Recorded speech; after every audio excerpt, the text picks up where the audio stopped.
Today we're going to be talking about quantitative data visualization. We're recording this workshop so that we can have it hosted as a resource for all of us and for DMAC in the future. We have a hands-on share what you've been doing before and after at the very end. We'll stop the recording before that portion. So we'll stop it basically once we mostly get through me talking. And then we'll all go off, do our work, come back and share things. That part won't be recorded, but all of the content at the beginning we are recording so that it'll be a resource for all of us in the future moving forward. So quantitative data visualization. We're going to talk today about some guidelines, about some chart types, and then we'll go through a review or redo of some figures, both ones that I have done and then what you end up doing in the hands-on portion at the end.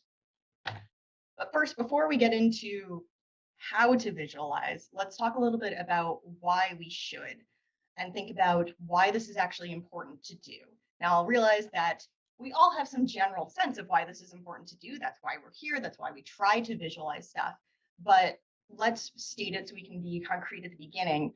Why is data visualization worth doing and worth doing well? P.S. This is a part where you can all unmute yourself and chime in. What are your reasons for visualizing stuff?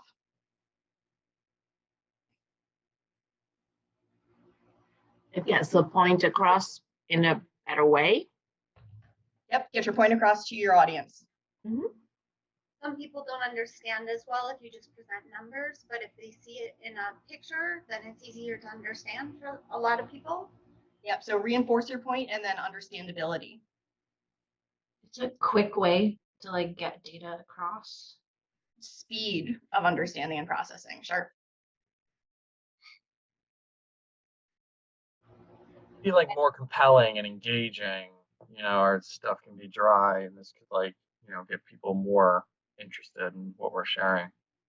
Yep, absolutely.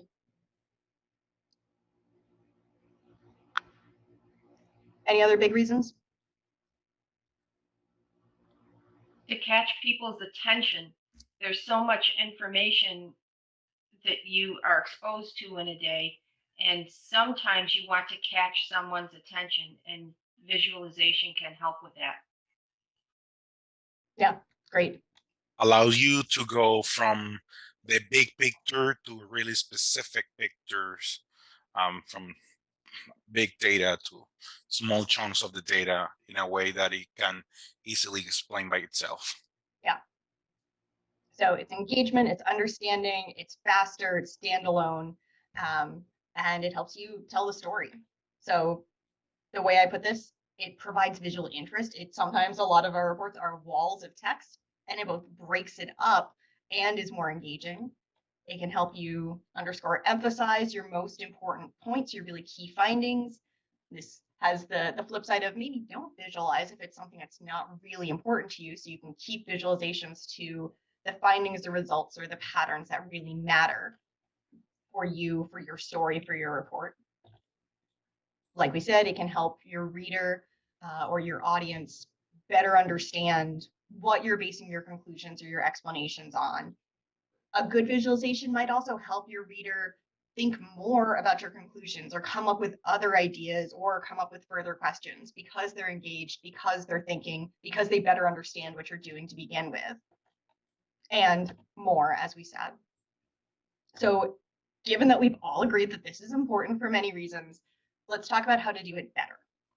So today, we're going to start off with some overall pointers for better graphs, things to keep in mind when you're making a graph, and we'll use Excel as our start point here for almost everything today. Then we'll walk through the evolution of one particular set of data, one figure, using these pointers as kind of a step-by-step example. We'll talk a little bit about the balance of these principles versus, we'll say, sponsor expectations or what your audience might be looking for. And then we'll get into some graph types. We're going to talk about a whole bunch of different graph types and think about when each might be useful, and maybe introduce a couple of new options to at least think about or consider when you're trying to determine how to best visualize a result or a set of data.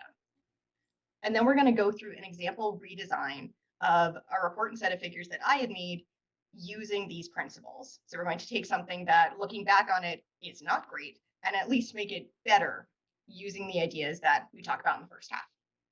And then it'll be the hands-on portion at the end, where we're going to ask all of you to redesign a graph or make a graph for the first time from a set of data using these ideas, and then at least share some before and after, or talk about your process or what you tried out with the group.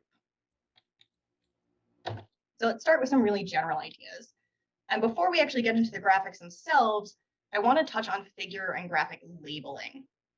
So for this sample figure, we have a couple different options of how to label it in our report that we might do. So one option might be the question you asked in the survey. So in this case, the question was, are you, the respondent, already aware of services offered by DMAC? This is the survey question text. And so the nice thing here is it shows exactly what respondents were answering. It might be good for catching weirdly asked items that result in weird data. So showing your reader, oh, I asked this thing a little odd, maybe that's why I get the data that I do. But for one, assuming you asked the question reasonably, does the exact text matter? And you can also just give the survey itself in an appendix. So this isn't one that we usually suggest or that we usually use.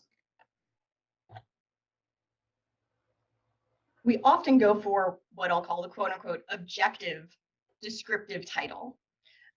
This is no interpretation and no conclusions in it. It's really what you might think of as for academic use. If you were going to put this article in a peer-reviewed paper, you would use the title something like Respondents' Awareness of and History with DMAC.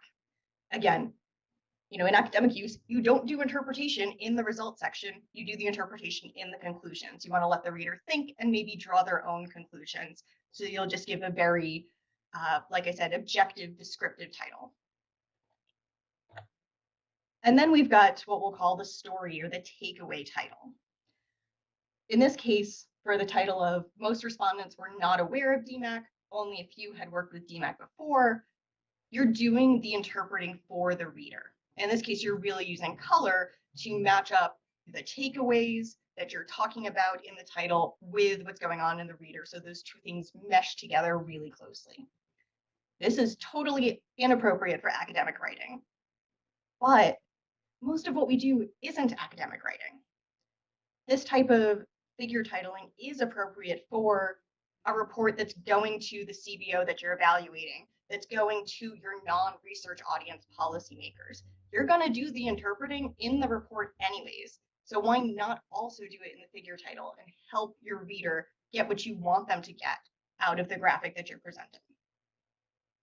So we're making choices when we decide what to graph and how to show it. And if we use color to highlight certain things, it's not really objective anyways. And our readers generally want us to do this interpretation for them. So this isn't a hard rule, but we'll say, think about when you can use a storytelling title to lead readers to, here's the answer, here's the result I'm trying to discuss graph. Now you can think about it as well and see where I'm leading from and where I'm coming to. And yes, we also know sometimes you just need to title the table demographics of participants. That's still okay. But maybe think about interpreting when you can, when you're titling your figures or your tables. All right, so now let's get into more specific points about the graphs and the figures themselves. So in each of these next couple slides, I'm going to put up some rules or principles, and then we'll think about applying them. And we'll start with axes, data points, and widths. In general, when you're making a figure, you want to make sure that your axis scales are appropriate and that your intervals are regularly spaced. So this means that if you've got test score responses that can go from 0 to 100%, when you do this in Excel, it'll usually default your scale up to 120%. If no one can score 120%, cap your scale at 100 and go ahead and adjust that axis. If you've got a Likert that goes from 1 to 5, no one can score a 0. Don't start your scale at 0. Make sure that it shows 1 to 5, what the responses can actually be. And then make sure to not skip intervals. If you have measurement points in January, February, and June, you need to insert blank points for March, April, and May, because those points actually happen in between. Your data is more spaced out than these 3 points right next to each other. So when you're thinking about setting up your axes, make sure that they appropriately reflect the data that you're pulling from. Think about using either data point labels or x-axis labels and maybe grid lines. The idea here is to simplify as much as possible and keep things from being redundant.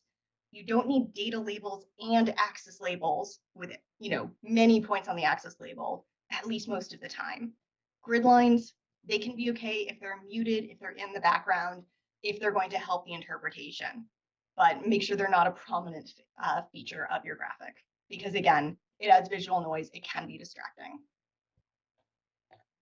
And then when you've got the bars or the columns maybe that you have in your graph, or when you've got a line that you're showing, make it thicker, make it bigger, make it bolder. So for columns and bars, maybe put smaller gaps in between them, reduce the gap width. So each bar is a bigger chunk, it takes up more space. You're not wasting space in between them. So let's see exactly what this means. We've got this figure here. We've got 6 month retention. This has the very unhelpful title of 6 month retention. This is made with Excel's defaults. Given the rules and principles above, what do we need to change on this figure?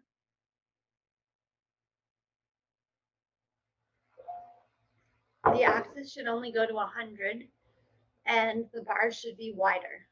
Yes. So 2 solid things. We need to update our scale and make the bars that are there have visual impact instead of being these dinky little bars. What else do we need to update? We don't need to report the percentages twice. Yes, we've got both a whole bunch of points on the axis labeled, and we have our data points individually labeled. We don't need both of those. You could get rid of the grid lines. If you're gonna give your data point labels, you probably don't need those grid lines. Yep.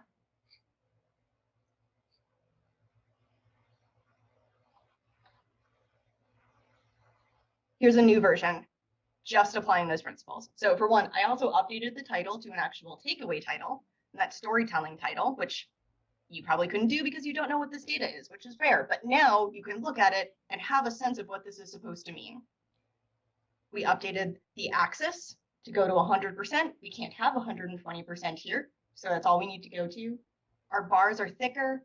In this case, I took off the data point labels and left the axis with those 20% breakdowns and the grid line. So you can read across and see, okay, the blue one is just over 60%. You could also do this by just having your graph be the appropriate height and labeling the data points. So it would say blue, you'd have the 63% label over the blue. Either way is fine. It depends on whether you want your reader and your audience to see the exact number or see the pattern. That's going to vary depending on what your audience is. But at least we've now got something better with only those few adjustments.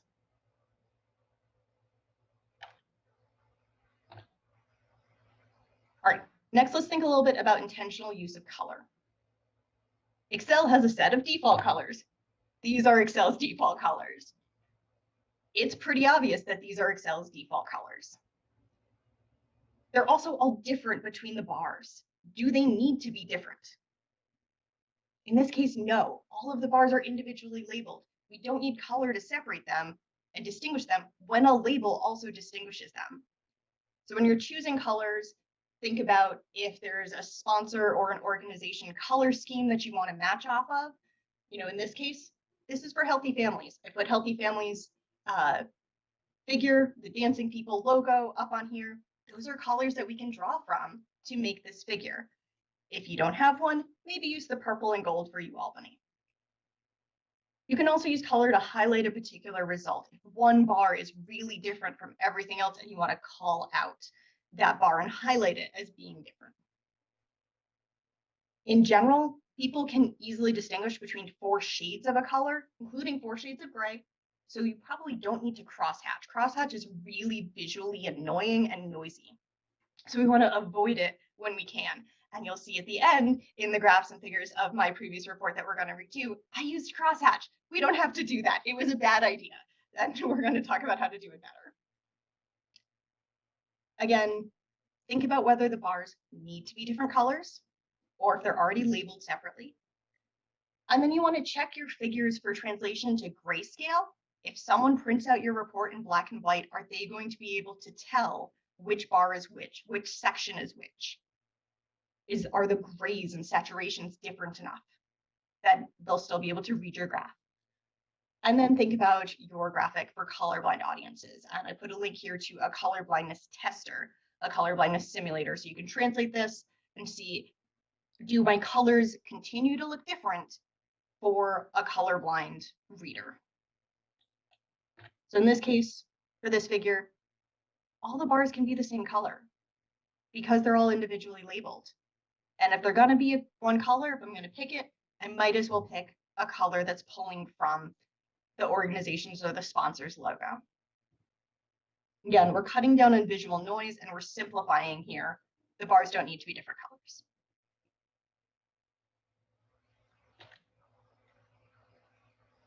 I also want to note when we put together a report or make a graphic, we want to order our responses or order our bars or columns or data points or whatever we're graphing in a meaningful manner.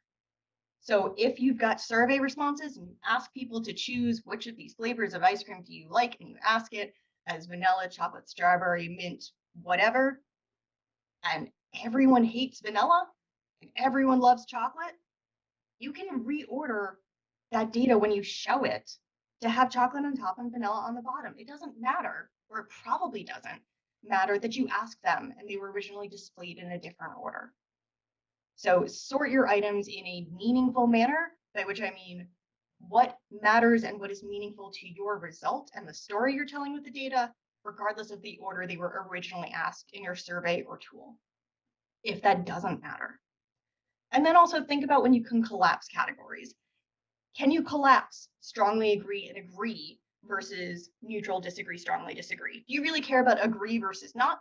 Or do you care about the fine distinctions between strongly agree and agree? Maybe you do. That's fine. Maybe you don't. And all you care about is agree and not. So at least think about when you can collapse. All right. So let's take these ideas and see how we can make a figure using these ideas, going step by step, each part of the process where we're changing something. And I'll note, I should have given this caveat at the beginning, all of the examples, all of the figures that are going to be in here, they're basically all things that I've made. They are imperfect. And even the better examples that we're going to end up with will still be imperfect. Hopefully they'll illustrate the point. Hopefully you can see the before and after, see the progress and transition, but they're still going to be imperfect. So if you see other things that should be updated or adjusted, that's great. That's also awesome. There are multiple right ways to do this, and you might end up in better places than I did. But hopefully this gives us the jumping off point to move forward and see what some of those better answers can be.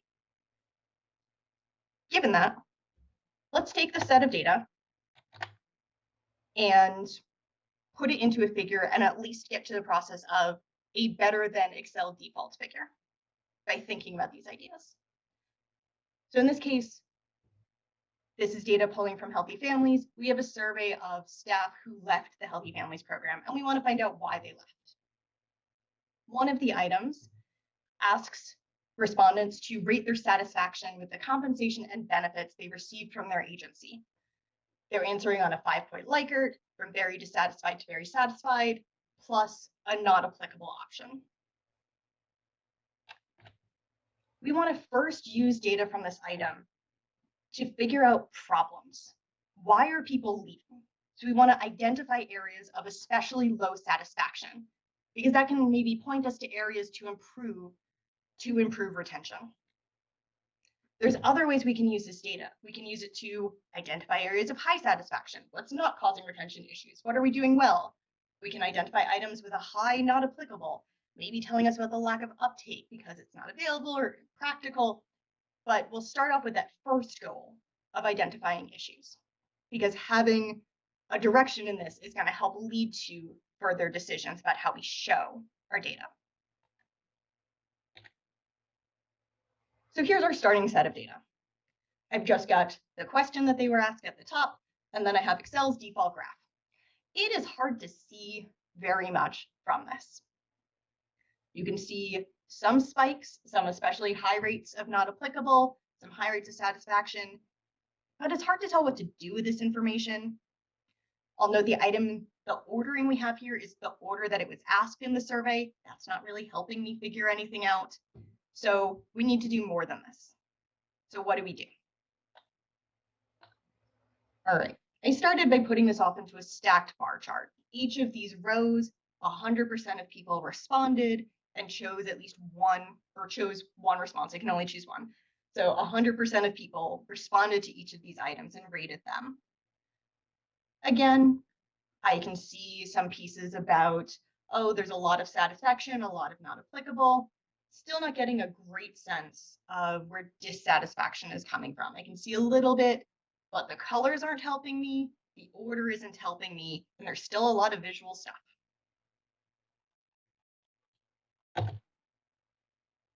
All right, well, what we really care about, at least for this first pass, is dissatisfaction. So let's collapse the dissatisfieds. Let's find out, maybe I don't care as much about very dissatisfied versus just dissatisfied. I care about you weren't happy with this versus it was at least fine. So in this case, I've excluded anyone who said don't know, or I've excluded anyone who said not applicable, because that's not about satisfied versus not, that's categorically different. And then I've collapsed my other categories. Now when I do this, I'm still in Excel's default colors, but it's easier at least to see where more people were dissatisfied, what items had a higher rate of people being dissatisfied than others, whereas the blue longer versus shorter. All right, but we can make this pop out more. What if we put it in Healthy Families colors? So instead of our blue and orange, let's put it in a color scheme that makes sense for our program, and let's reorder it by rate of dissatisfaction. So now we can see of all these items, the items with the highest dissatisfaction ratings were rate of pay, medical coverage for herself, medical coverage for dependents, reimbursement rates, and tuition reimbursement. Everything else had a pretty low rate of dissatisfaction. So you'll notice here, I have put on data labels for the items with especially high dissatisfaction. My scale at the bottom, you can see it goes from 0 to 100, but I don't have the intermediate points labeled. I don't have the grid lines on because I'm telling you the percents that matter. And I've put it, like I said, in those Healthy Family colors, and I've made the teal more transparent. I've left the pink, the raspberry, full opaque, so it pops out more. And I've added a title here that tells you the takeaway and uses color to match the title to the graph itself.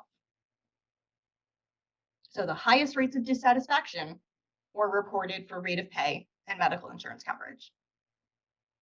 Now this graph can mean something. And now my audience can look at it and say, oh, this is where we potentially have a problem. What do we think we might want to do about it? You could also do this by putting it in gray, in the pink versus gray. Gray is a good neutral color. Instead of doing the pink versus teal, you can do pink versus gray to really make those dissatisfied, that particular category, pop out visually against satisfieds.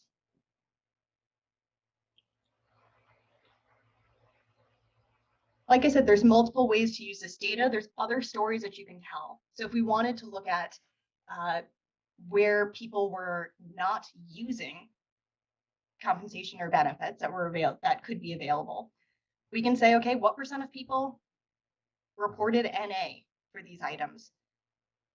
Many respondents reported not using NA, their program's benefits, especially medical coverage for their children or themselves, tuition reimbursement, and life insurance. So again, I'm plotting out and I'm graphing just the NAs. I didn't even fill in the rest of the bar to leave it visually simple. I've got the 0 to 100 labeled, but nothing else. And I'm only showing the items where anyone actually said NA. No one set NA to rating whether they were satisfied with their rate of pay because everyone gets paid. But some people aren't taking us up on some of these other benefits. And we can think about why. Maybe it's because they're not a very good option at the program. Maybe it's because health insurance is so expensive that I can't even use it. Maybe it's because I don't have children, so I don't need medical coverage for dependents. But this lets us ask further questions. It gives us a direction to go in to investigate these pieces and follow up.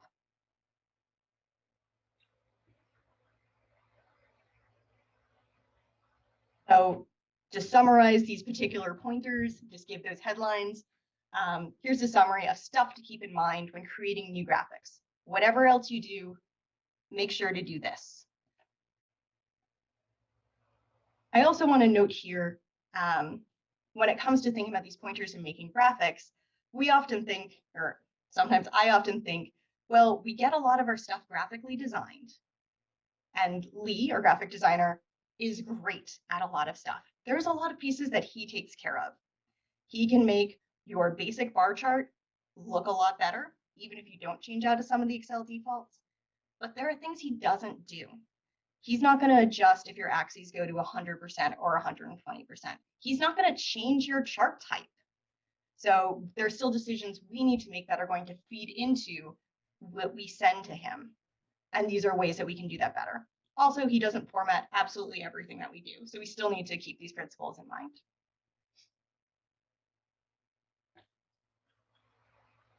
Overall, general ideas are go for simplicity over complexity. So remove whatever you can from your graphic and use the simplest graph type possible in order to get your point or story across. You want to make intentional choices. So adjust away from Excel's defaults. Don't just use Excel's default color scheme. Don't just use Excel's default axis settings. Make sure that they make sense for whatever you're trying to show. You want to make sure your data is represented accurately, obviously. And you want to make sure that your major finding or your result is easily understandable to the broad external audiences that we're usually talking to. But the biggest general pointer I can give is this: have someone else review your figures.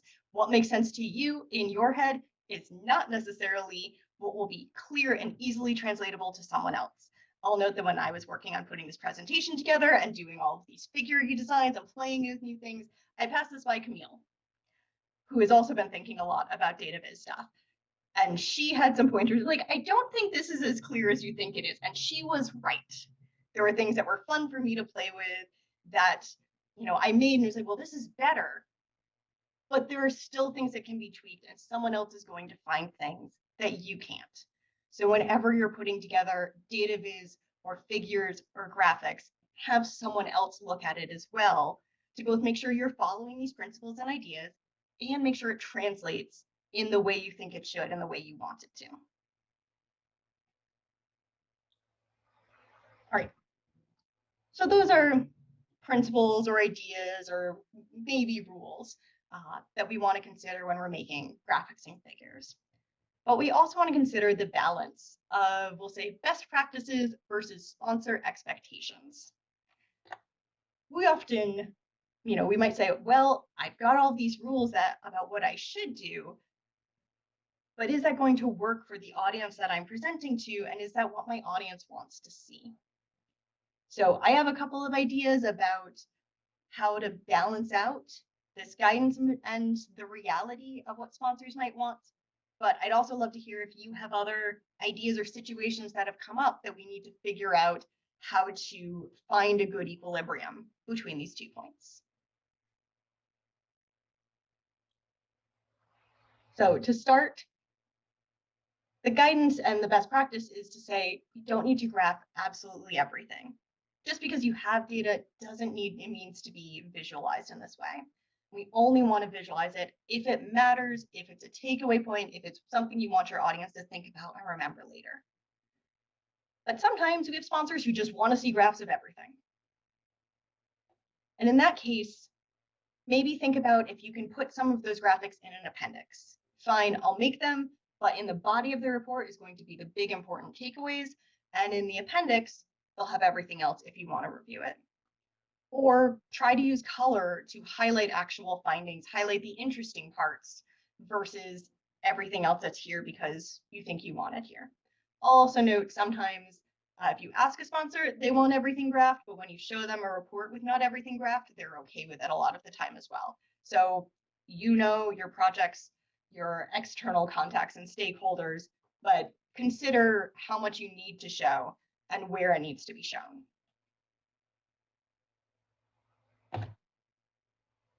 The guidance is to have a storytelling figure title, but sometimes you just don't have a takeaway. Sometimes you don't have a big result that you want to highlight or a pattern you really want to describe or show. And in those cases, use a storytelling title maybe when you can, and sometimes you just have a table of demographics because your sponsor says you need to have a table showing all the demographic distribution of all of the participants in the study. Sometimes if you've got two groups, your title can be the demographic distributions were well matched between our two groups. Sometimes it's just, here's some numbers about some people.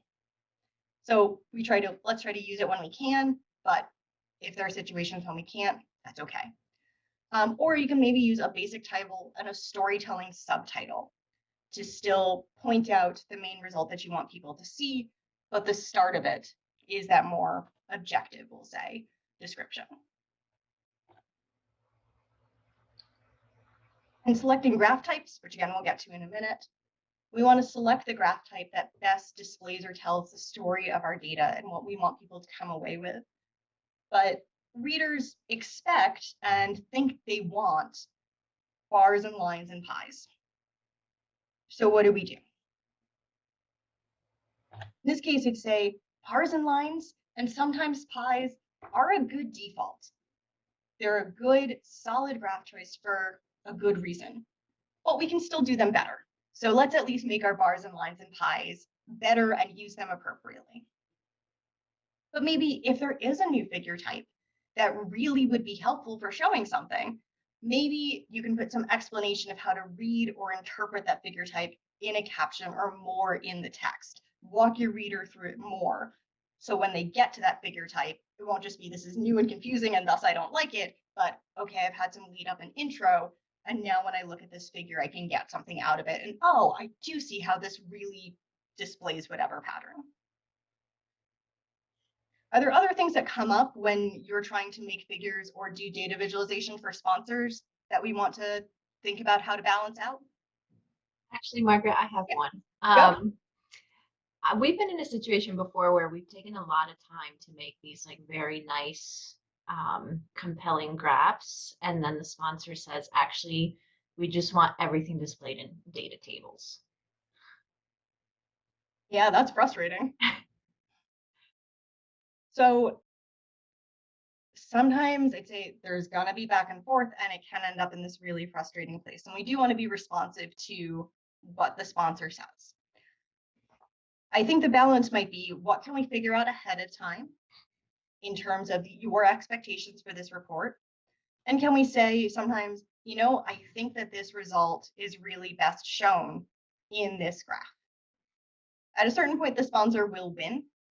If that's really how they want it displayed, then fine. Anything else that we do moving forward, if we make a research brief out of that data, maybe we get a chance to use some of those figures in a different format, in a different report. But I think we can also say, I really think that this is best shown in this figure. Can we at least have both? Is this a situation that anyone else runs up against or has run up against recently?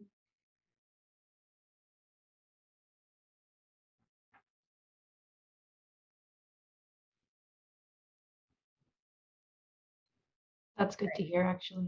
I mean, but it is frustrating, and that's going to be something that we do have to deal with because we're doing, to some extent, responsive work. So when we do it, can we do it better? Can we push back a bit? But there are times when the final decision is not ours. I have a question. Yep. Okay.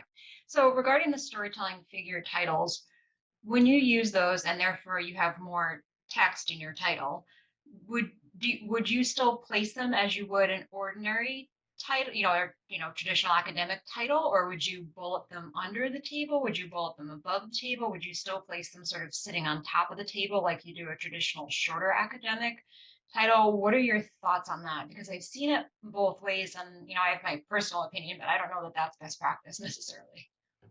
So I think that if it's the title, it still needs to come before the figure because it still needs to lead into it.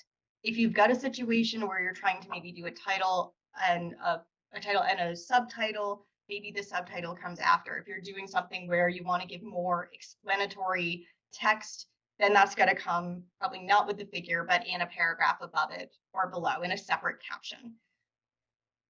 But the storytelling titles, they're harder to do, especially if we want to do them well. And doing them well probably means making them as short and succinct as possible so that they can still be appropriately placed right above your figure. This isn't, here's my paragraph long explanation of what you should get out of this figure. It is hopefully, here is the one sentence that is absolutely as short as I can make it, so it still really functions as a title and not as a mini paragraph. But that's hard to do. Any rules around whether or not the title can take up more than one line in that situation, or would you stick to a one-line title? Obviously, depending on the width of your graph, you can play around with that, as we all have, I'm sure. But any best practices against two-line titles, or is that okay sometimes? I think it's okay sometimes. I haven't seen anything that's like this can only be one line.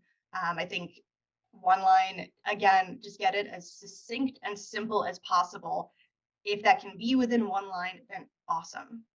If it does need to go on to two and you're like, really, I think all of these words need to be here and someone else has reviewed this and they really think all of these words need to be here, I'm not going to make a hard ruling against that by any means.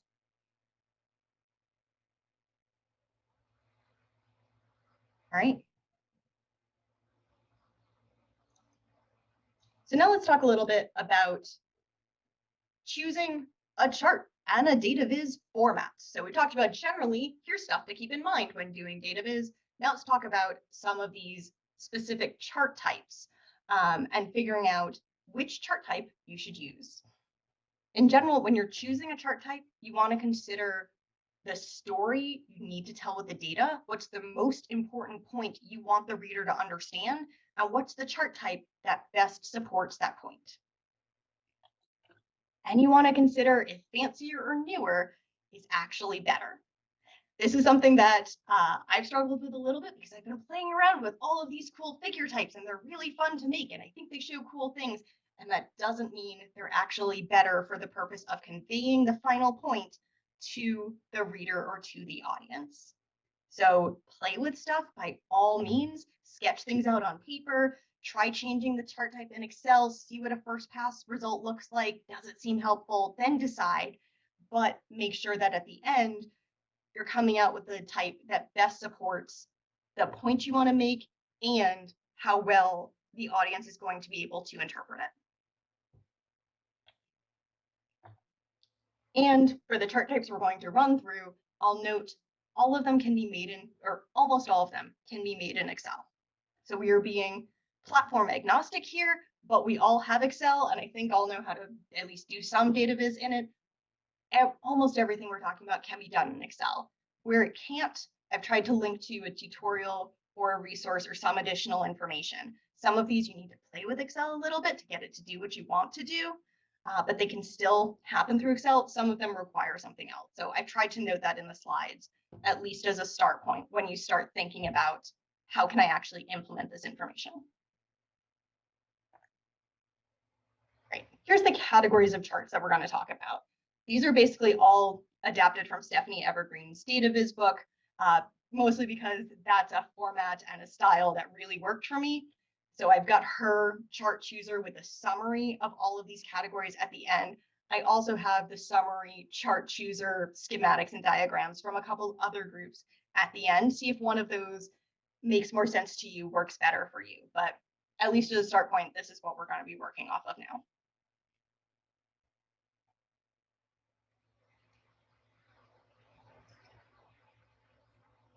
All right.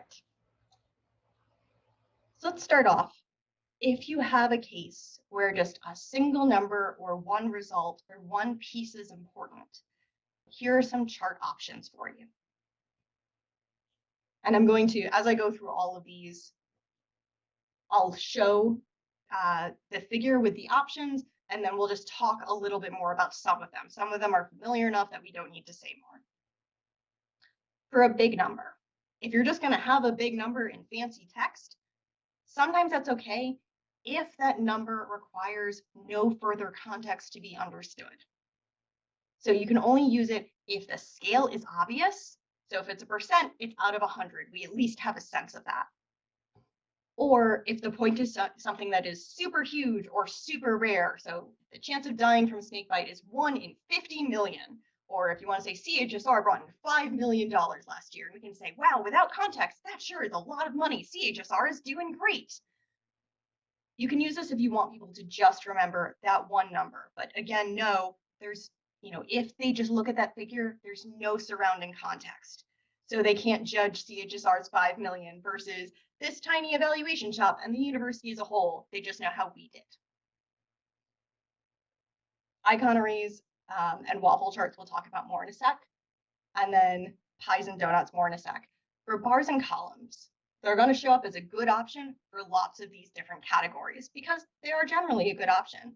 But when you've got a single number, one finding that's important, this is a case when you can use color to make that difference and to call out that one finding. Put one bar, your main finding, big takeaway bar, in a different color, make everything else gray. So again, you're pointing to that one finding. All right, so pies and donuts. In general, people are good at comparing length and height, aka bars and columns. We are not as good at visually just snap comparing area and angle. So complex pie charts can become really meaningless really fast. We're also really bad at comparing when there's that 3D effect in there because it puts everything at really weird angles. So just don't do that. That's just not a good option no matter what else you do. But pie charts are good options, or donut chart, which is pie chart without the center, can be a good option when you've got maybe at most 3 or 4 categories, so you don't have a ton of stuff you're trying to cram in. It can be useful when your point is clear without specific data labels, when I can get the big takeaway without the individual information. You want to start your wedges at noon at 0% rotation. So that gives me a really clear point to benchmark off of to see at least how big that first and last category might be. And maybe you want to highlight one color or one wedge to make it stand out. And again, make it simple, only highlight one thing. So what does this pie chart example do well in terms of these ideas? And what does it not do well?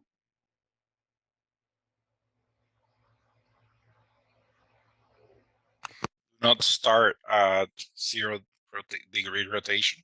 It sure doesn't. So do you have any idea? Can you try to estimate or guess how big that black piece is versus how big that yellow piece is? Small. Right. I get that most of it looks like Pac-Man and only a little bit. If it doesn't, the joke works. But if I'm trying to figure out the percent or number this represents, it's really hard to do so. It does have only 2 categories. It's got a really simple color scheme. But if you're going to do this, let's rotate it so that it starts at 0 degrees.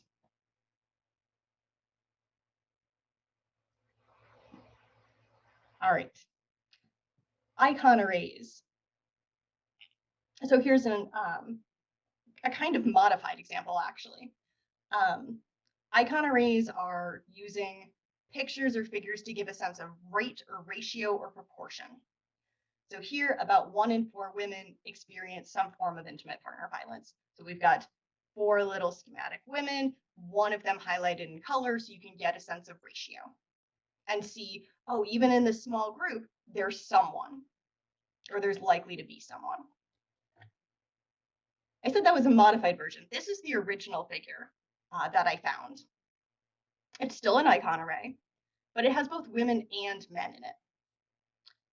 What do you think of this version?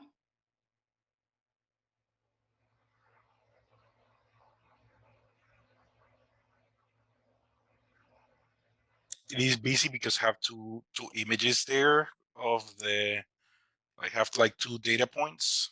Right. So this is showing 2 icon arrays in one figure. It's more inclusive. It shows this both for women and for men. What I don't like about it is how this is a higher rate for women and more men are shown. So I can still look at this and say, all right, when I think about this for a second, I can see it's a higher rate among women because there's fewer women to have one highlighted than there are men, but there are more men who are showing up here, and this is a problem that is more prevalent for women. So another way to show this might be a waffle chart. A waffle chart is basically icons, but out of 100 instead of out of whatever your smallest denominator can be. So we're going to take individual cells and turn them into colors. You can put a little figure in there. You can make much prettier versions if you're more skilled than I am. And then you're going to highlight or bold or make in the brighter color. This is the proportion affected versus my total population.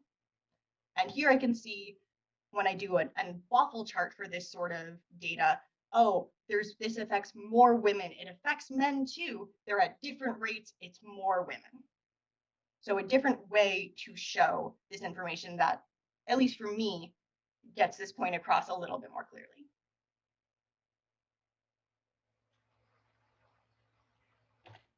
All right. So here are some chart types for when there are parts of a whole. I like how in this, there's a couple of times when the answer is maybe don't visualize it. Maybe that's not your best option. Maybe words and text or a table really is what you need to show. But if you do want to visualize, here's a couple of options. So let's just talk about a couple of more specific pieces. A spectrum display is when you have a distribution of overlapping factors. So it might be useful when an individual case can hit multiple factors. And here's an example I actually found, I think 2 days ago, that I loved. So we've got LGBTQ rights by state. This is based on 2015 data. We can see if we've got each state as a segment or a spoke or a wedge, whichever word you want to use for it. And then we have all of these rings for different factors. And if a ring is filled in this case, it means we have those rights in that state. If it's not filled in, we don't. What does this figure say to you? The colors of Sherwin-Williams. The colors what? The colors of Sherwin-Williams or a company. It's difficult to know what it say. Okay, so you're saying like there's a lot going on here. There's a lot of color. And that is something that, I agree with this figure. We've got a whole lot of different rings in different colors. You can do a spectrum diagram by just doing like filled in versus not through each spoke, all one color, just filled in versus just solid versus blank. In this case, they're showing each ring as a different color. So each of these categories of rights is a different color. But there is a lot visually going on. It's pretty easy to see that like the East Coast and West Coast have like a lot more LGBT rights. Yeah. So those spokes for states that are in the Northeast, in the Northwest, in the Southwest are a lot more filled in than the states in the Southeast and the Midwest.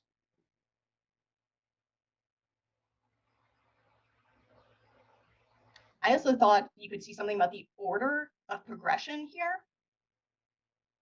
So it seems like the employment, the housing, those are often left blank, even when earlier things are filled in.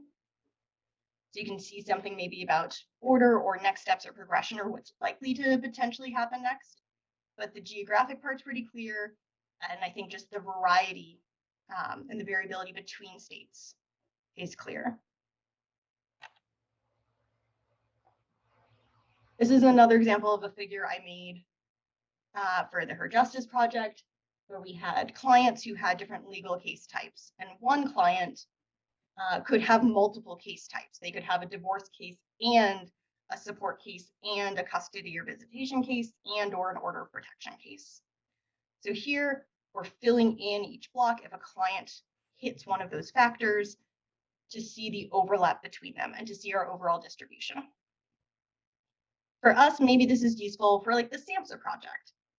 Maybe it's, looking at the distribution of diagnoses. Each client, each kid served can have multiple different types of diagnoses. So maybe one ring is if they have an anxiety or thought disorder, the next ring is a mood disorder, the next ring is ADHD, the next ring is something else. And so you could start to see the overlap of those diagnoses and those categories. This one, apparently you can make in Excel. I have no idea how, but I know you can make it in PowerPoint and Photoshop. And I have got a tutorial linked to here. And then I've got a link to a free online version of Photoshop linked here. Maps can be a really useful visualization technique if you're showing anything about space, obviously. If you're going to do this, like I noted, the free online Photoshop with the Magic Select tool is a great option. You can download a blank map template, paste it in, and then click around and fill in pieces as you need. So this is a figure that I made for a grant application showing my selected evaluation jurisdictions on the blank version, and then the demographic makeup in Westchester County by police jurisdictions overall. And the point I at least wanted to make is, oh, look at my selected jurisdictions. Look how they vary on all of these factors. So I can show, look, I'm actually sampling this variable population. I'm not just looking at rich white people. I've got different pockets and different populations that we're going to be studying and drawing from in this study.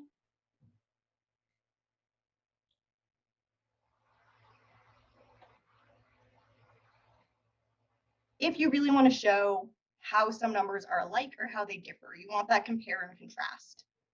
You can consider side-by-side columns or bars. It's a good default option. It's also super easy to overload. If you've got more than 3 categories, more than 3 bars, maybe you want to consider something else, because at a certain point, when you've just got a billion columns next to each other, it's really hard to see the overall pattern. A slope graph is really just connecting points in time and maybe using color to call out a different item or a surprising difference. So if this one goes down, the rest of them go up. Use color to show a contrast. A back-to-back graph or a pyramid graph is useful for showing asymmetries. So if you're comparing a bunch of things between 2 populations and you want to see overall if the proportions, if the distributions are the same or different. So it's useful, you can see it's hard to see exactly how far this side goes out versus this side, but I can see these look about the same. Oh, here the distribution's really different. These look about the same. So it's useful if you want to show an overall shape more so than an exact comparison.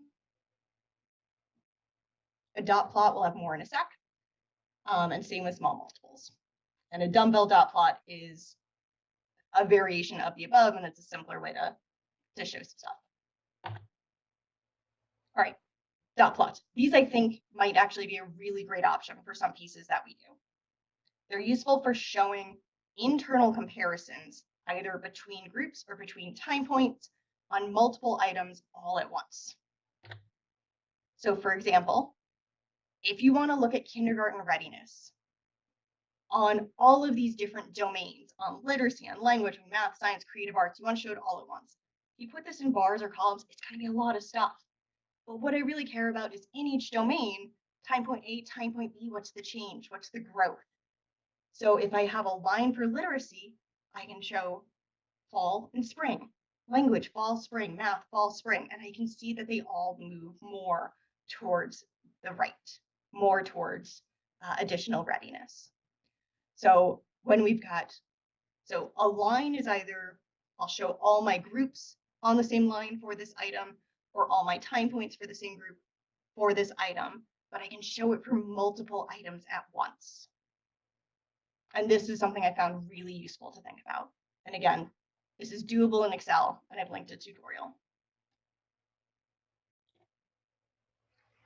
Small multiples are another thing. Sometimes we have so much stuff to compare, and we really care about the overall pattern more than the specific numbers at any individual time point. Small multiples can help with this. You say, all right, here's how all of these programs were doing on this particular benchmark over the past 2 years. So I can see my program and maybe see, oh, what's my pattern like in comparison to everyone else? Well, I'm generally up here, and then I go up a little bit. Everyone else is lower. I'm doing great. Oh, I'm done. Oh, I've got a lot of variability here over time. Everyone else seems to be more stable. It's less about the value at any individual point, more about the pattern we see here compared to everyone else's pattern.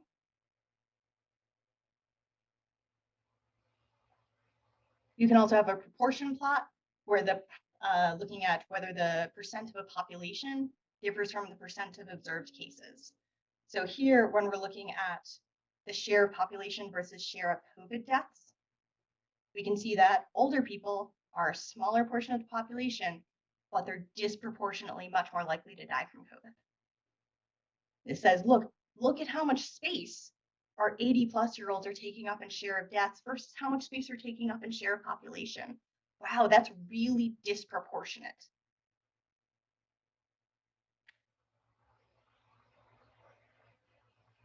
Survey responses. We've got a lot of this. And I'm going to say in this case, let's just jump into a little bit more about bars and lines. Bars and lines are default for a reason. They're interpretable. They're understood by audiences. They're really easy to make. But we can still do them better. In thinking about if you want to do bars or columns, maybe think about how many bars or columns you have. If you want people to look at subgroups or pairings, which way is going to be easier in your particular setup. And then how long your category labels are. And if they're still going to be legible if you use columns, or if they're going to get rotated and skewed, which makes them really hard to read. Lines imply connection or change over time, so they can be really useful if you're measuring at multiple time points. You probably don't want to have them connected if they're different groups and they're not connected or changing over time.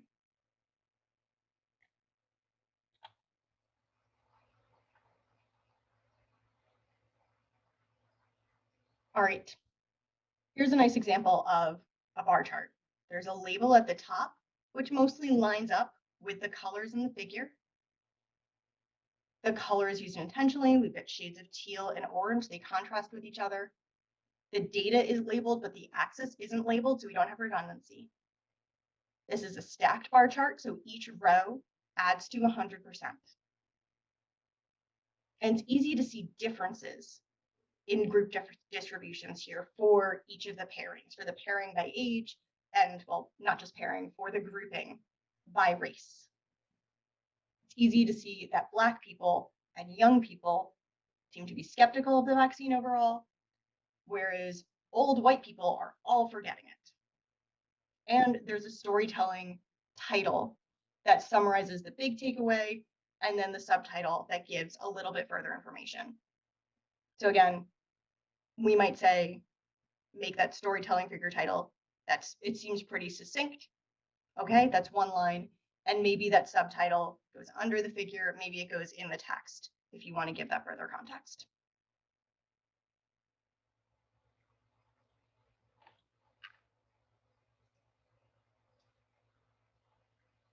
But there's a lot of variations in bar charts and different types. So let's look at 4 different ways to show the same data using different bar charts. So in this case, respondents rated how much they liked each chocolate on a 1 to 5 scale. From I like them a lot to I dislike them a lot. For a stacked bar chart, it's easy to compare the strongest values, what takes up the most space. It's easy to compare the endpoints because they're all exactly lined up with each other. And it keeps the nice part of a whole, this is on a continuum scale idea. It's a little hard to compare the neutral sometimes, and it's harder to compare for not neighbors. So if you've got more than 3 items, which this data set actually did, and I just took the top 3, you've got a lot of stuff, it gets hard to compare top to bottom, what my different entries are. But within each one and for neighbors, this is a good option, and it's pretty clear. If you've got data and you show it as a diverging bar chart, in this case, it's splitting the neutrals. Saying, all right, I'm going to center around my midpoint of neutrals, and I'll show my positives off to one side, my negatives off to the other side. Don't do this. It's a bad option. Your neutrals are not half positive, half negative. They can't be your midpoint that you go off between. They're not kind of like, kind of dislike. They're different. So if you want a diverging bar chart, you can do it like this, where I can show my positives and my negatives, again, centered around my same point for everyone. So I can easily compare, oh, how many people like, how many people overall dislike, then have your neutrals off to the side. So you can compare neutral and, in this case, neutral and don't know. You can compare those to each other, but they're not interfering with your interpretation of like versus dislike.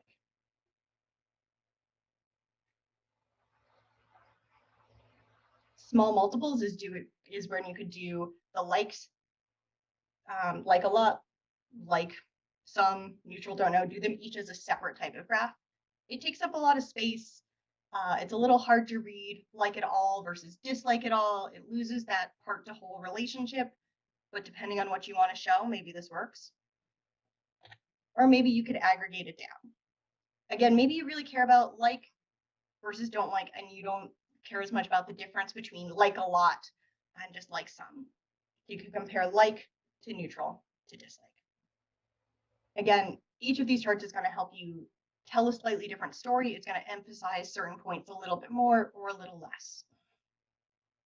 And just really think about what's going to work best for you and your data and the story you want to tell.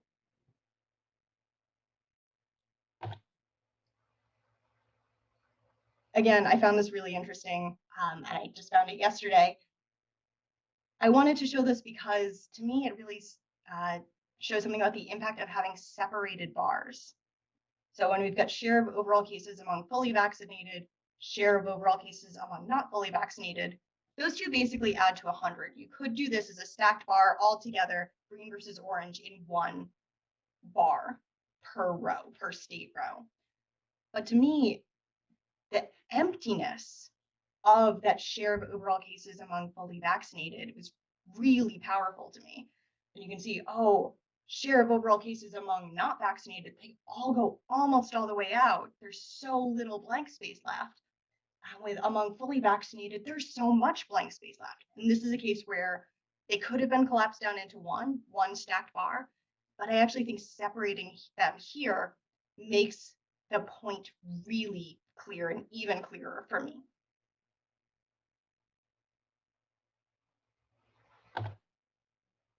Things changed over time. We know what line graphs are. I'm not going to say anything else about them. For deviation bar, it's basically pre-post difference centered around 0. This is still bars. It's just some of them are going to go left, some of them are going to go right if it's a positive, depending on whether it's a positive or negative change. So here's a figure from our MRT project, looking at changes in Medicaid spending among enrolled clients, broken down by programs. We can say, wow, in this program, client spending went way down, and in these programs, it seemed to go up a little bit. I'll note this figure doesn't translate awesome to black and white. So doing the red versus green color scheme, it's not great for color blindness. It's not great for black and white, but the scale here helps a lot. I can still see, oh, this way is negative dollars spent, so savings, and this way is more dollars spent, so an increase in spending. So maybe ways that I could have done this better.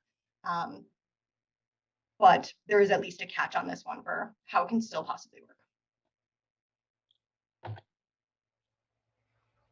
Sankey's can show how a distribution built or a sample changed over time. So if you want to see trade flows between nations, here's the start, and here's how that distribution breaks out to these various endpoints. I found them to be really annoying to make if you have more than a start and an end, if you've got multiple points in between, like I was trying to do for this version. I don't think this is the best version that could have been made, but at least it was fun for me to play with. Like I've said, part of this is it's been interesting to learn about and play with. And I wanted to show, here's how my client sample of who I was able to reach for this study built and changed over time. going from one group, one wave and one time point to the next. But I don't know if it's the best option here. A waterfall diagram can show the amount of pre or post change at each stage of a process. So if you have a multi-stage process, like here for this Healthy Families Combined Enrollment Study, we've got many stages. We'd say at the beginning, here's the total amount of time. The end, here's the total amount of time. Here's where those gains were made. Here's where that change happened. Sometimes it might be better to just show 2 stacked bars and have them all laid on top of each other, number of days at each time point. But if pieces get off from each other, it's hard to do that direct comparison. And so a waterfall allows you to space everything out and show, oh, wow, this part went down 9 days. That's a lot faster. This part went up, but it was only by 1 day. And that sort of difference is hard to see amidst a whole bunch of other stacked sections.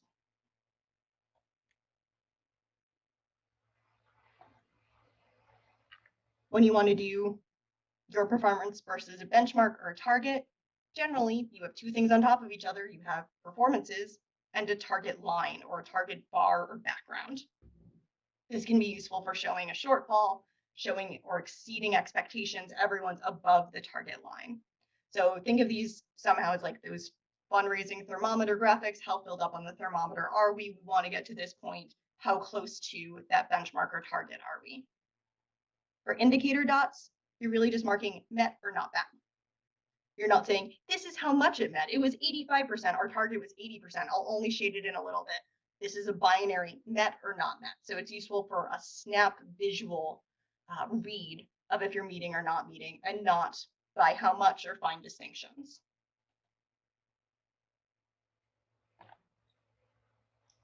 And finally, when 2 things are related to each other, when they might change with each other, you can scatter plot it. You might want to give a few key data labels to give context or explanations. You can draw it to just diagram what happened. Or again, you can consider that maybe visualizing isn't the best option in this case, and words are really going to be what helps you out the most. I'm going to skip through these next slides. I put them in here so that they're just part of the presentation, so they're available, but they've got a lot more text, they've got a lot more detail, and a lot more things to think about in terms of these pointers. So I've tried to pull out the big, most important things to talk about. More information is here and you can look at it later.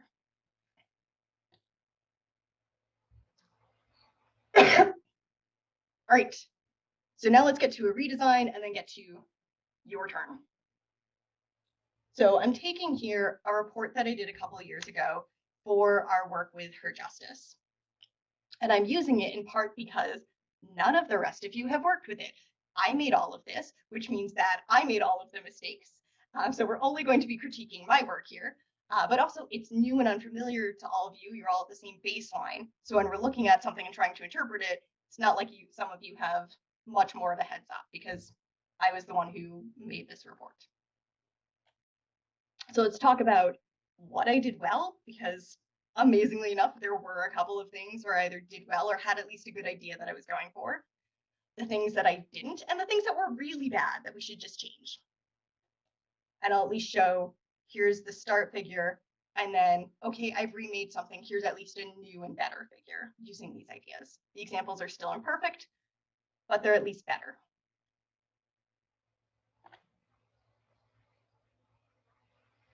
All right. What did I do reasonably on this figure? And what did I not do well?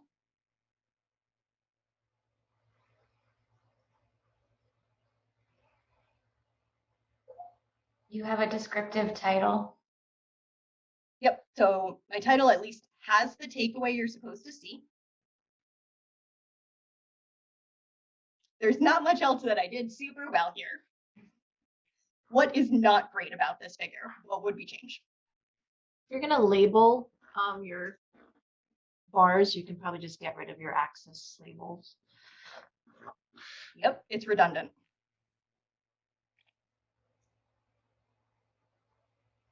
Also, why was it in green? I put up the Her Justice logo. It's in red and orange. Why didn't I use those colors? Why was I using green? So here, we've kept the same title because that actually was okay. I opted in this case for labeling the axis and not the individual data points, but again, either can be okay. In this case, I went for the axis because I want the overall shape and I care less about what the exact, and I think the audience cared less about the exact ends. But depending on your audience and what you need to get across, other way can also be great. I will say, at least I used the same color for all of the bars. I don't know why I picked green, but at least it was one color. But now, okay, we've got, it's thicker bars, less gap between them, so I can fit a little bit more in the space, and I've reduced some of the redundancy. I was thinking that it might be good to have the clients who had at least some college experience in a different color to call that point out more, since that was your title. Yeah, and in this case, what I wanted was to show at least college or more. And that's probably something that that the figure could be better on. That's really at least some college or more, given that it's some college as part of the wording. So is my takeaway that this bar is the biggest, or is my takeaway that we've hit this level and beyond it? And that's not super clear in this, so good point.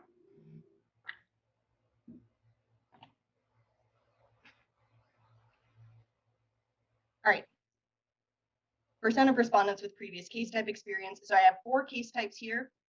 One thing I'll note that at least wasn't terrible was I was consistently using blue for divorce or separation case, green for custody or visitation cases through all of these graphs. So I was using color intentionally. Whether or not they all needed to be different colors is a different thing, but at least I was using it intentionally.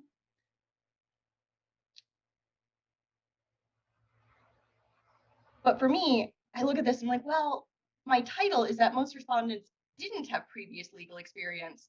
And what I'm graphing is percent of respondents who did have previous legal experience. Those two don't match with each other. One is the opposite of the other. Why am I showing it this way if that's my point? Or why am I wording my takeaway this way if what I'm actually showing is the opposite? So if I flip this and say, okay, fewer than half of respondents had experience with their case type.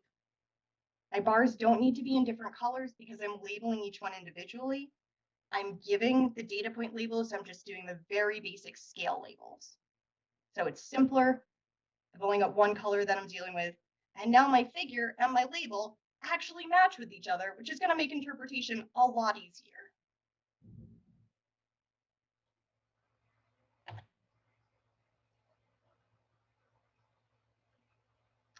All right. This is the case where I crosshatch stuff. We don't need to do this. I'll also note, I don't know why I have separate lines for settlement in some other way when they're part of the same distribution. This makes more sense as a stacked bar, either depending on the report in the different color for each case type, or really in the one set of colors for her justice, because I've got each column, each row labeled individually. These are all part of the same distribution. Don't ask me what other means. I don't remember. I was looking at this and trying to figure out what that was supposed to be and the difference between some other way and other. But the point is, we're talking about 100% of clients and how each of their case types are closed. It can all be part of one row, one stacked bar for each of these case types. And so then I don't need to deal with different shadings. I don't need to crosshatch anything to show what I want and what I want you to take away from it. I'll also note for my previous and new versions, the new versions, that stacked bar, when I've got a simpler color scheme, just the red, orange, and gray, translates a lot better to black and white if someone prints out this report in black and white than my original one did. It's harder to see differences between colors. The cross-hatching gets kind of annoying. So this at least better patches that grayscale test.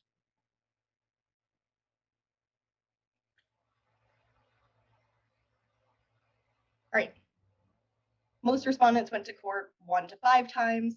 Only custody and visitation clients reported more court appearances. I'm really clearly in my label trying to call out how custody and visitation clients are different. but I didn't do anything in the figure to help support that and help lead you to it. So again, the stacked bar maybe works, but this is a case where you can use color to highlight what's important or different for this particular group of clients for this particular finding.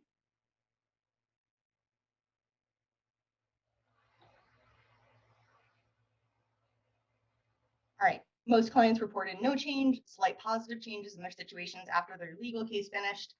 Most reported improvements in safety following the conclusion of their case. For one, as Susan pointed out, it's a storytelling title, but it's a long one. So what can we do to condense it? Just focus on what we really care about. And then what can we do to make the figure better? So what doesn't work about this figure for you? And what can we do? What's a different way we can show it?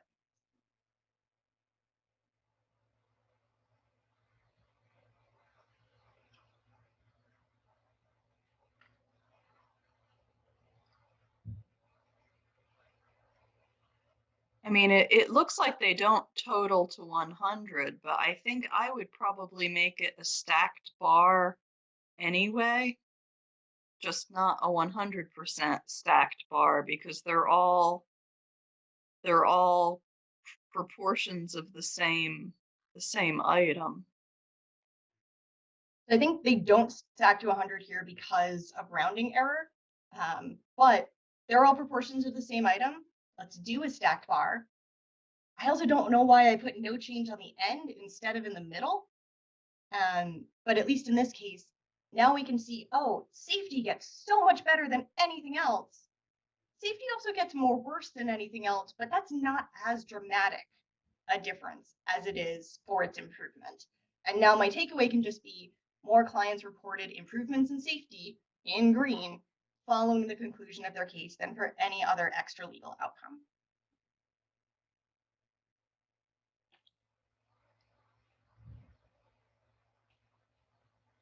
A little bit briefly on this one, if we want to look at who reports worse outcomes, we have clients with two different case types that we were comparing, two different types of services that we were received, comparing across all of these different case types. We want to look at who gets worse. Do our two groups of clients have differential outcomes? I put this in as a back-to-back or a pyramid chart, so you can again see the shape of the distribution. Oh, pro se, they report more worsening than do full rep clients on everything except for safety. That seems to be hard for everyone. Again, I don't know 100% if this is the best way to do it, but at least it's something to play around with when you're putting your report together to see if this supports your reader. All right, scores on scales. We had clients answer a couple of different sets of scales to get their feelings on the fairness of the legal system, the legitimacy of the legal system, their feelings on lawyers. Those were 4-point scales. Their feelings of empowerment, that's a 7-point scale, because this group felt that if we give clients some support and then they're able to legally carry this through themselves, that'll improve their feeling of empowerment. We have pre and post by our two client groups, our two client levels of service for each scale. I made a graph and I hated it so much I didn't even put it in this report. It doesn't even show by my full rep versus pro se. It's just got pre and post. I have the 4-point things and the 7-point things all in the same scale because I was trying to show it together and I hate it. This is not helpful, and it doesn't even show everything that I wanted to show, and it's cross-hatched, and why am I using purple? When I went back to it, it seemed like this might be a case where small multiples would be helpful. I've got each of my scales separately, so I can show the common axis or the new axis when I need to. My point, and I can have my full rep and my pro se pre-post on each of those scales. And my point of, look, they're really not very different on any of these except for lawyers, is now much more visible and interpretable from this figure than it ever was going to be before.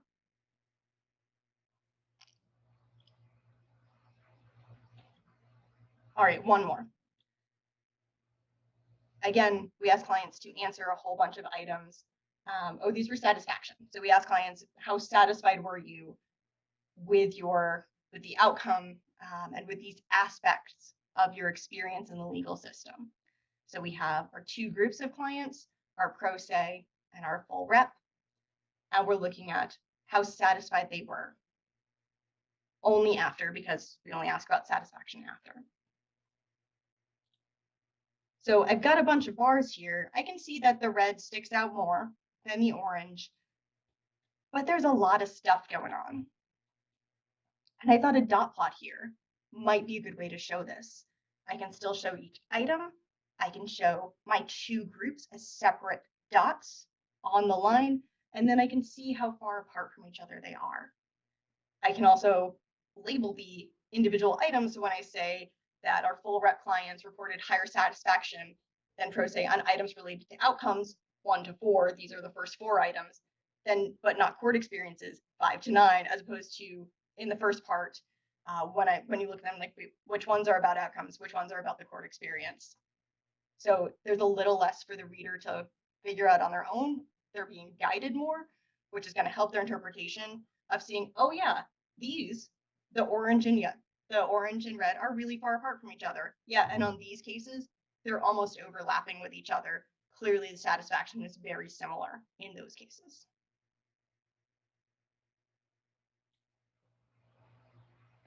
So that's me talking a lot about some ideas of generally stuff to do in graphs, what graphs to use, and then how we can apply this to do it better. But now the most important thing is for you to actually try this out. So this is where we're going to ask you to take your previous graph or your data file or the sample data that we sent out, which I'll introduce in a sec, and have you remake it or at least replay with it following these ideas. Maybe you try changing the chart type. Maybe you change the color scheme. Maybe you collapse some stuff or reorder some stuff or update your label. You can do it in Excel or whatever other program you want. Maybe you draw it out on paper if that's going to help you get a sense of what needs to happen. We're going to say take about 20 minutes, play around with your graph, and then we'll regroup and we'll stop the recording and we'll have people volunteer to share their before and afters, or at least what you learned when playing it around. Your graph probably won't be perfect after playing with stuff for 20 minutes, but hopefully it'll be better. And hopefully you can share a couple of things of, this is what I learned, this is what I tried, I thought that this worked, I thought this point didn't, here's what else I might do, and see what other people say as well. Don't be super attached to what you do, because again, it won't be perfect after 20 minutes, but hopefully it'll be better. You can also share an intermediate, I tried a new thing, it didn't quite work, I went back to the original, but I did it better stage if you want, or if that's where you're at. So I'm going to introduce the sample data for those of you who want to work off of that. And then we'll go ahead and break and then regroup. So this is an example of a bar chart that I hate. I saw it in a presentation. I thought it was incredibly unhelpful, and I would not have known what the point was if the presenters didn't tell me explicitly, because I could not get it just from looking at it. The point they wanted to make was that bachelor's attainment was lower for Black and Hispanic New Yorkers. But I don't think this does a great job of showing that.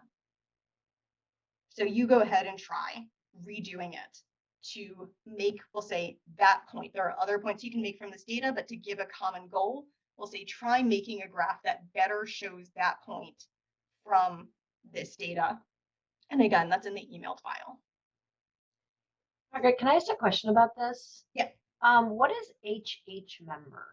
It's household member.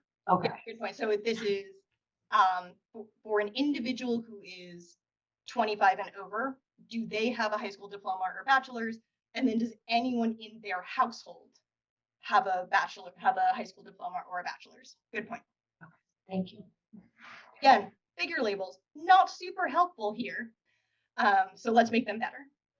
So given that, the data set, these slides, and then a whole bunch of these resources and PDFs of different chart choosers and graphics, etc., are in my folder on the G drive. So individual staff, Guillick, data viz. Go look at whatever you want there. It's 1:28, so let's come back at, let's say 1:45, and then we'll see what everyone has got. I'll stick around in case anyone wants to chat or talk about how to do something in Excel or whatever, but feel free to leave, come back, and then we'll share everyone's ideas.